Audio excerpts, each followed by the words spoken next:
Sa maraming tahanan sa Pilipinas, ang kamiyas ay hindi lang basta bunga ng bakuran, isa itong bahagi ng nakagisnang kalikasan. Ginagamit sa pagluluto, pampaasim, at minsan pa'y ginagawang juice para sa rayuma o sipon. Para sa marami, lalo na sa mga matatanda, parang gamot na natural ang turing dito. Pero habang tumatanda ang katawan, may mga bagay na dati kayang-kaya pa natin. Pero ngayon, maaaring maging mapanganib kung hindi natin naiintindihan ang epekto nito sa kalusugan. Ang video na ito ay ginawa para sa iyo kung ikaw ay nasa edad 60 taas at patuloy pa ring kumakain o umiinom ng kamiyas. Mahalagang malaman mo kung kailan ito nakakatulong at kung kailan ito pwedeng makasama. Hindi lahat ng natural ay ligtas para sa katawan ng isang senior. At hindi rin sapat ang kasabihang, matagal ko nang ginagawa yan at wala namang nangyari. Dahil may mga sakit na tahimik lang, unti-unting sumisira sa loob ng katawan hanggang sa huli na ang lahat. Ang kamiyas ay mayaman sa vitamin C at kilala bilang may anti-inflammatory properties. Kaya maraming matatanda ang umaasa rito para sa mga pananakit ng kasukasuan. Pero alam mo ba na ang sobrang asim nito ay pwedeng magdulot ng iritasyon sa tiyan, lalo na kung may gastritis, ulcer o GERD ka na? At kung ikaw ay umiinom ng gamot para sa diabetes o mataas ang uric acid mo, baka ang kamiyas ay hindi ang kaibigan ng katawan mo, kundi panganib na palihim mong iniimbita. Sa video na ito, tatalakayin natin ang 5 aspeto ng kamiyas na mahalagang malaman ng bawat senior, mula sa epekto nito sa asukal sa dugo, sa tiyan, sa mga kasukasuan, hanggang sa kalagayan ng iyong mga bato. Pag-uusapan natin kung kailan ito makakatulong at kailan dapat kang mag-ingat. At sa huli, may bonus tayong tatalakayin tungkol sa kamiyas juice. Dahil kahit ito'y natural, hindi ibig sabihin ay walang panganib. Kung ikaw ay isang senior na may iniindang sakit o basta gusto mong panatilihing malusog ang katawan mo habang tumatanda, manatili ka hanggang dulo. Baka ang kaalamang matututuhan mo rito ay maging dahilan para makaiwas ka sa sakit na sanay pwedeng naiwasan. At kung may karanasan ka sa kamiyas, mabuti man o masama, maaaring bahagi ng kwento mo ang makapagligtas ng iba. Kaya habang nanonood ka, itanong mo sa sarili mo, ligtas pa ba talaga ang kamiyas para sa akin? Kung may karanasan ka sa pagkain o pag-inom ng kamiyas, i-comment mo sa ibaba kung anong epekto ang naramdaman mo. Baka makatulong ka sa ibang senior na katulad mo. Ito ang Gintong Edad. Dito habang may alam, may lakas. Una, kamiyas at blood sugar. Maraming matatanda ang kumakain ng kamiyas dahil narinig nila na ito ay natural at makakatulong sa katawan. Pero pagdating sa asukal sa dugo, hindi sapat na basta natural lang. Ang tanong, ligtas ba talaga ito para sa mga may diabetes o pwede ba itong makasama kung may iniinom ka ng maintenance na gamot?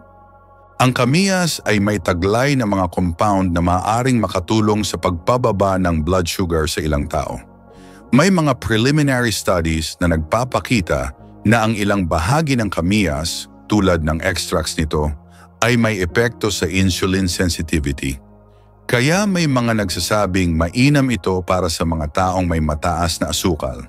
Pero ang problema, at dito dapat mag-ingat, ay hindi ito kontrolado.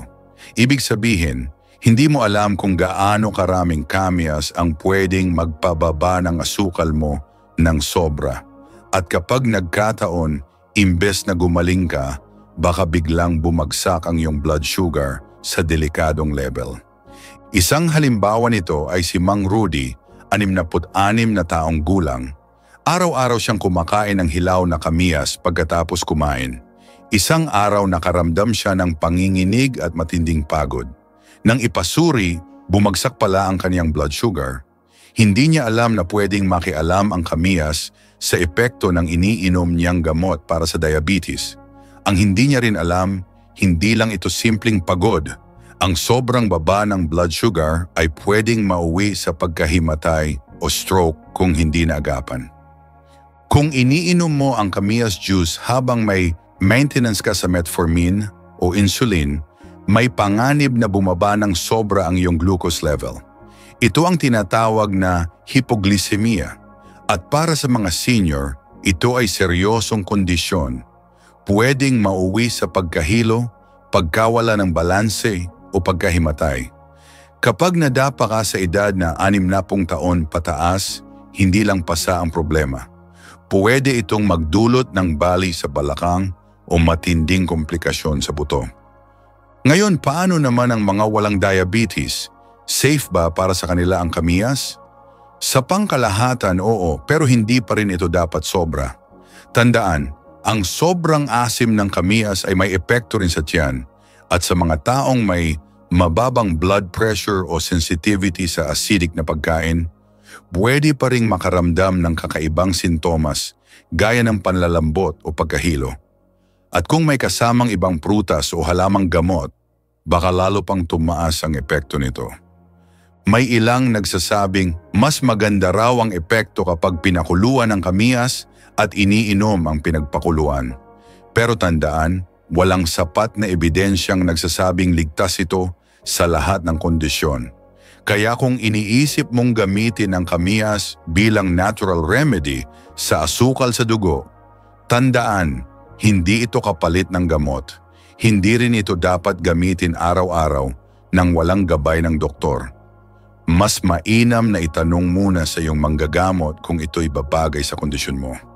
Dahil sa huli, ang layunin natin ay hindi eksperimento, kundi maingat at tamang pangangalaga. Ikalawa, Kamias at stomach health. Ang tiyan ay isa sa mga unang bahagi ng katawan na apektado kapag tayo'y tumatanda. Marami sa mga seniors ang may gastritis, ulcer o hyperacidity at dito pumapasok ang panganib ng Kamias. Natural man ito, ngunit ang kanyang matinding asim ay hindi biro para sa sensitibong tiyan. Ang pH level ng Kamias ay nasa pagitan ng 1.5 hanggang 2.0, halos kasintindi ng lemon o suka. Ibig sabihin, kapag kinain ito ng hilaw o ininom bilang juice sa walang laman ang tiyan, pwedeng magdulot ito ng matinding iritasyon. Lalo na kung ikaw ay sanay uminom nito sa umaga, bago pa man mag-almusal. Maraming seniors ang gumagawa nito, iniisip na magandang pang-detox. Pero ang hindi nila alam, pwedeng ito ang sanhi ng kanilang madalas na pananakit ng tiyan, pagdighay o pagkakaramdam ng hilo. Isang halimbawa ay si Aling Marina, 63 taong gulang. Gumagawa siya araw-araw ng Kamias shake na may kaunting honey. Sa unay ramdam niya raw ang sigla at ginhawa. Pero makalipas ang ilang linggo, nakaranas siya ng matinding kabag at pagsusuka pagkagising sa umaga. Nang magpatingin sa doktor, napag-alamang lumala ang kanyang gastritis. Sa pagsusuri, walang ibang nagpapalubha sa kondisyon niya kundi ang sobrang asim mula sa Kamias na iniinom niya kada umaga. Ang iba namang seniors ay gumagamit ng Kamias bilang sangkap sa pagluluto, kaldereta, sinigang at iba pa. Sa ganitong anyo, mas ligtas ito dahil halo na sa iba't ibang sangkap at hindi puro ang asim. Pero kung kakainin ito ng hilaw, lalo na kung may laman na ulcer ang tiyan, pwedeng magdulot ito ng malalang komplikasyon. Ang acidic na pagkain ay nagpapalala ng inflammation sa lining ng tiyan at pwedeng humantong sa pagdurugo o matinding pananakit.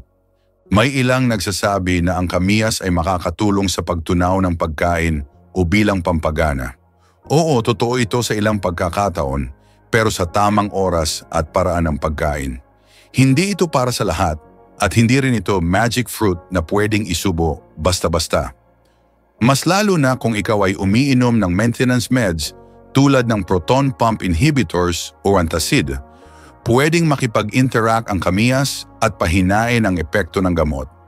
Kaya kung may kasaysayan ka ng ulcer, GERD, hyperacidity o madalas na pananakit ng tiyan, mag-ingat. Hindi lahat ng herbal ay banayad. Bago ito gawing bahagi ng regular mong diet, tanungin mo muna ang iyong doktor. Dahil ang tiyan mo ay hindi gaya nung kabataan mo. Mas sensitibo ito ngayon at mas kailangan ng tamang pag-aalaga. Ikatlo, kamiyas bilang anti-inflammatory. Kapag sinabing anti-inflammatory, maraming senior ang agad iniisip ay gamot mula sa butika. Pero alam mo bang ang kamiyas, sa kabila ng pagiging simpleng bunga ng bakuran, ay may taglay ding kakayahang labanan ang pamamaga sa katawan? Oo, totoo ito. Ngunit hindi rin ito nangangahulugang ligtas o epektibo sa lahat ng sitwasyon. Ang inflammation o pamamaga ay hindi laging masama.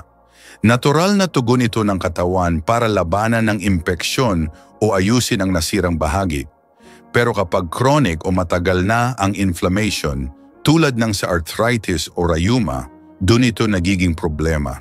Kaya marami sa mga matatanda ang naghahanap ng natural na solusyon at dito pumapasok ang kamiyas. Ayon sa ilang pag-aaral, ang kamiyas ay may mga antioxidant at flavonoid compounds na maaaring makatulong sa pagpigil ng pamamaga. Kaya may ilang senior na gumagamit nito bilang panlaban sa pananakit ng tuhod, likod at kasukasuan. Pero tandaan, ang epekto nito ay maaaring iba-iba depende sa katawan, edad at kasalukuyang iniinom na gamot. Isang kwento ang ibinahagi ni Mang Ben, 70 taong gulang, dating construction worker. Lumaki siya sa Batangas kung saan karaniwan ang paggamit ng kamiyas para sa rayuma. Araw-araw naglalaga siya ng kamiyas at iniinom ito tuwing hapon. Sa loob ng ilang linggo, naramdaman niya raw ang gaan sa kanyang mga kasukasuan. Pero matapos ang 2 buwan, nagsimula siyang makaramdam ng pamamanhid sa paa at pananakit ng tiyan. Nang magpa-check up na pag-alamang bumaba ang potassium level niya at may iritasyon na sa lining ng sikmura. Ang dahilan, labis at tuloy-tuloy na paggamit ng kamiyas na hindi akma sa kondisyon ng katawan niya. Ang dapat tandaan, ang mga natural na remedy katulad ng kamiyas ay hindi one-size-fits-all.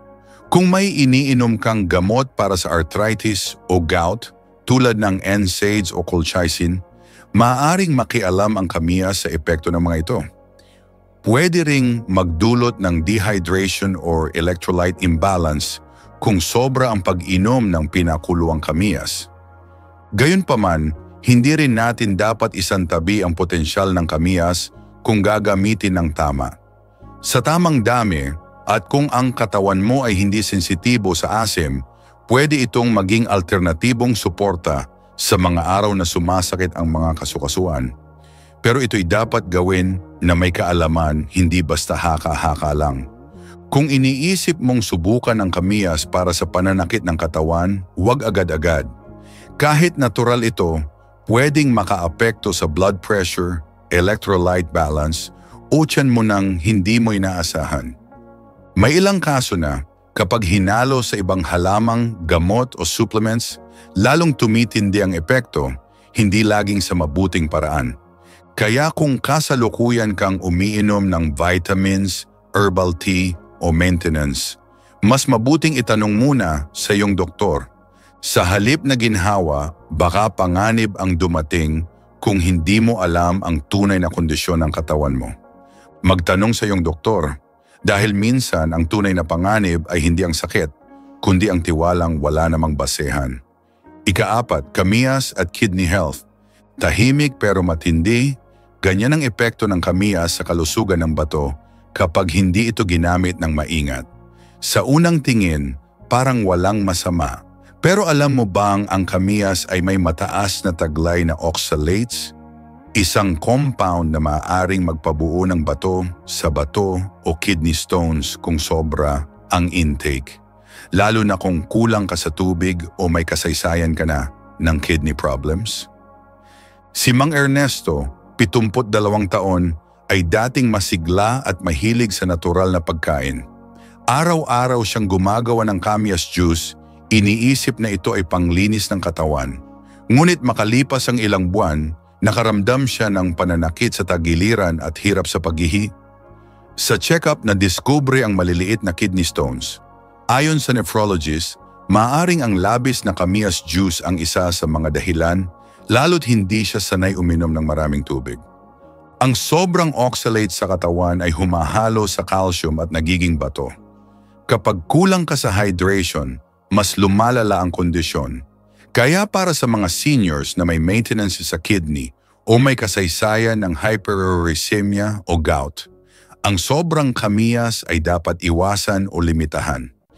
Pero may mga kaso rin kung saan ang Kamias ay hindi nakakasama, lalo na kung ito'y ginagamit paminsan-minsan at hindi puro juice ang iniinom. Halimbawa, kung ginagamit ito bilang pampaasim sa luto, kasama ng sabaw at gulay, maliit lang ang epekto nito sa bato. Mahalaga ang balanse, hindi natin sinasabing masama ang Kamias sa lahat. Pero kung ikaw ay senior, dapat ay may kaalaman ka bago ka magdagdag ng kahit anong bagay sa diet mo. At kung sa tingin mo ay may natutunan ka sa video na ito, baka oras na para maging bahagi ka na ng komunidad natin. Mag-subscribe ka sa Gintong Edad kung saan bawat kaalaman ay kayamanang pangkalusugan. Dahil ang katawan habang tumatanda, mas kailangan ng tamang gabay at pag-aalaga. Kapag pinagsama mo ang mataas na oxalate, mababang hydration at kakulangan sa kaalaman, para kang bumubuo ng tahimik na panganib sa loob ng katawan mo. Kaya hindi sapat ang matagal ko na tong ginagawa kung hindi mo rin alam kung anong epekto nito sa loob mo. Mas lalo na kung ikaw ay may edad na at unti-unting humihina ang kakayahan ng kidney na magsala ng toxins sa katawan. Hindi mo man agad maramdaman ang epekto, pero baka sa susunod na buwan, makaramdam ka ng pananakit sa tagiliran, ihi na may kasamang kirot o lagnat na hindi maipaliwanag. Mga senyales ito na ang bato mo ay nagpaparamdam na.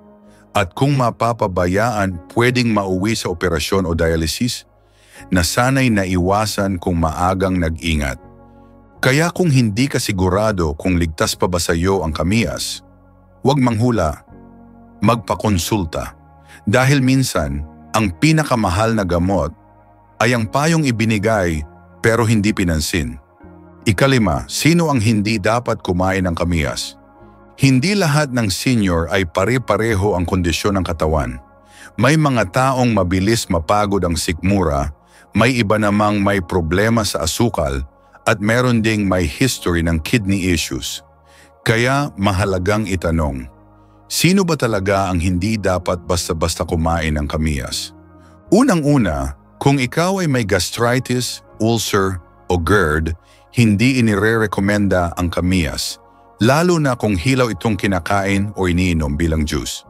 Ang matinding asim nito ay maaaring magpalala ng acid sa tiyan at magdulot ng matinding pananakit. Para sa mga may ganitong kondisyon, kahit isang maliit na piraso ng hilaw na Kamias ay maaaring mag-trigger ng hindi komportabling sintomas. Pangalawa, kung ikaw ay may kidney stones o may maintenance para sa bato, iwasan ang pag-inom ng Kamias juice.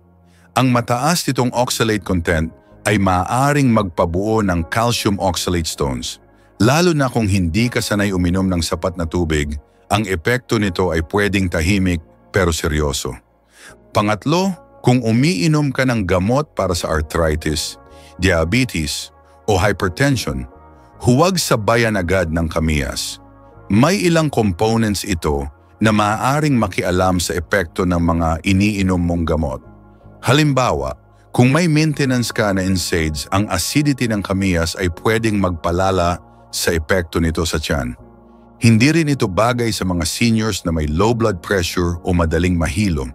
Dahil sa asim at epekto sa electrolyte balance, may ilang kaso ng panlalambot o pagkahilo sa mga taong sensitibo rito. At panghuli, kung hindi ka sigurado kung ano ang tunay na kondisyon ng loob ng katawan mo, pinakamabuting magtanong muna sa doktor. Mas mainam na magtanong kaysa magsisi.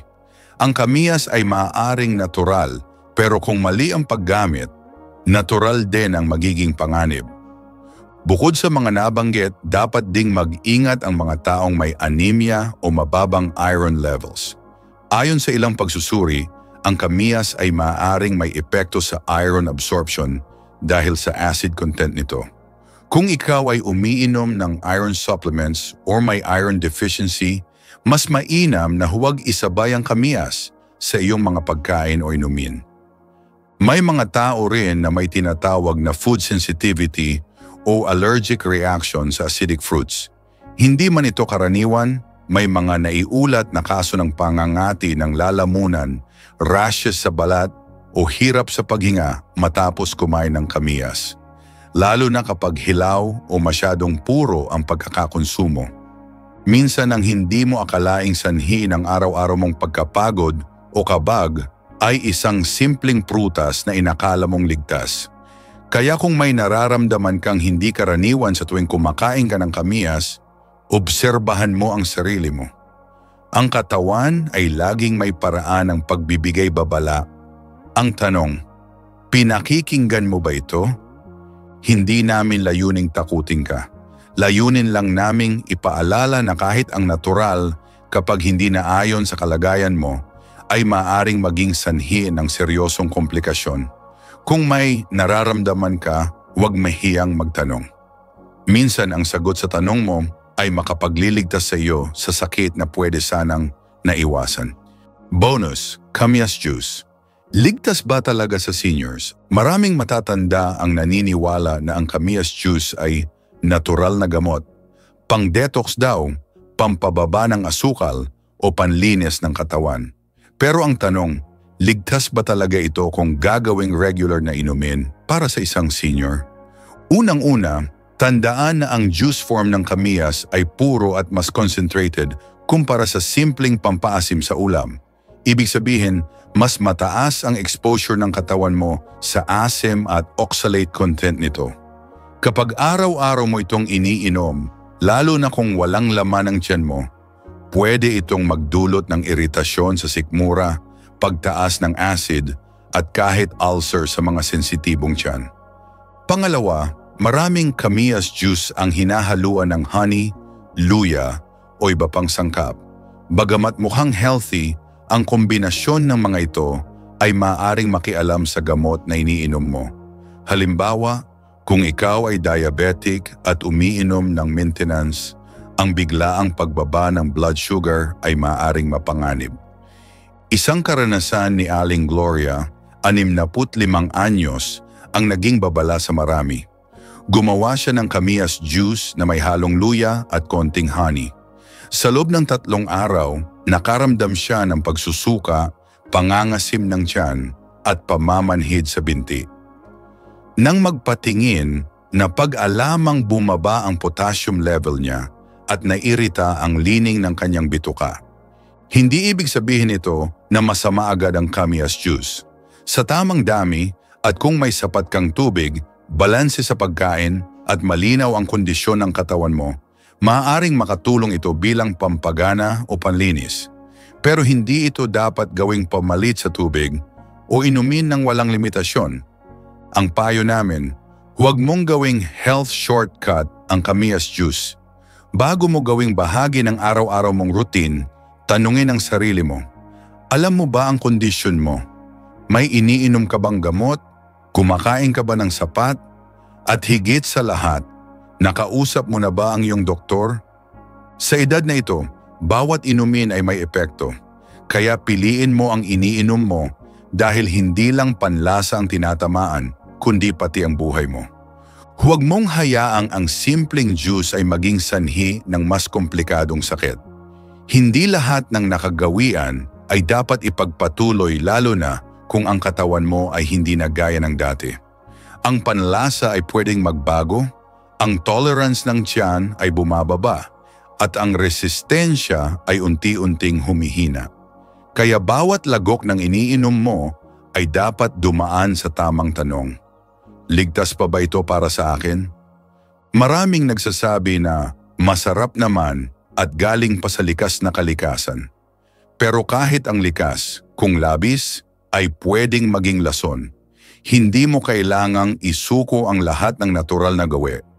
Ang kailangan lang ay ang tamang disiplina at malalim na pag-unawa kung ano ang akma sa kalagayan mo ngayon. Kung gusto mong manatiling masigla, malinaw ang isip at malakas ang katawan, alagaan mo ang bawat maliit na desisyon. Minsan hindi malalaking bagay ang nagpapahina sa atin, kundi ang maliliit na bagay na araw-araw nating ginagawa ng walang tanong at walang tamang kaalaman. Tulad ng isang baso ng kamiyas juice. Pagninilay para sa iyong kalusugan. Ngayong natutunan mo na kung kailan ang kamiyas ay gamot at kailan ito ay panganib, ang susunod na hakbang ay nasa iyo. Ikaw lang ang tunay na nakakakilala sa katawan mo at kung naramdaman mong may bahagi sa video na ito na tumama sa kalagayan mo, huwag mo itong isantabi. Ang kaalaman ay hindi lamang iniimbak, ito'y ginagamit. Kaya bago ka muling gumawa ng kamiyas juice o maglagay nito sa ulam mo, alalahanin mo ang mga senyales, babala at payo. Maaaring isang baso lang ang pagitan ng ginhawa at komplikasyon. Kung nakita mong mahalaga ang ganitong klaseng impormasyon, baka panahon na para sumali ka sa komunidad ng Gintong Edad. I-click ang subscribe at samahan kami sa paglalakbay tungo sa mas ligtas at mas malusog na pagtanda. Bawat video ay iniaalay namin sa tulad mong nagmamalasakit sa sariling kalusugan. At kung sa tingin mo ay may kamag-anak o kaibigan kang pwedeng makinabang dito, huwag mong ipagdamot. I-share mo ang video na ito. Dahil ang isang simpleng pagpasa ng impormasyon ay maaaring maging daan para sa isang senior na makaiwas sa sakit. At ikaw, may personal kang karanasan sa kamiyas, mabuti man o hindi, ikwento mo sa comments. Ang simpleng kwento mo ay posibleng maging babala o inspirasyon sa iba. Ito ang Gintong Edad, kung saan ang bawat tanong ay may sagot at ang bawat kaalaman ay puhunan para sa mas mahaba, mas masigla at mas marangal na pamumuhay. At kung na ngayon mo lang kami natagpuan, sana hindi rin ito ang huli. Dahil araw-araw may bago kaming kaalamang inihahain para sa katawan mo, para sa puso mo, at higit sa lahat, para sa tahimik at ligtas mong pagtanda. Huwag mong hayaang mapunta sa wala ang mga natutuhan mo ngayon. Gamitin mo ito, ibahagi mo ito, at hayaang dumami ang mga seniors na alam ang tama at iniiwasan ang mali. Kaya sa susunod na pagkakataong makita mo ang kamiyas sa kusina, hindi ka na magdadalawang isip kung ito ba'y dapat isama sa plato mo. Dahil hindi lang ito tungkol sa prutas, ito'y tungkol sa desisyon.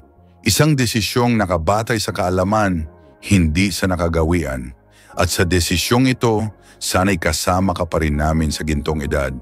At kung nais mong makatulong pa sa pagpapalawak ng aming advokasya para sa kalusugan ng mga senior, maaari kang sumuporta sa pamamagitan ng pagpindot sa join o katulad na button dito sa channel. Sa iyong simpleng ambag, mas marami pa kaming kaalaman at mas kalidad na nilalaman ang maihahatid sa tulad mong tunay na nagmamalasakit sa kalusugan.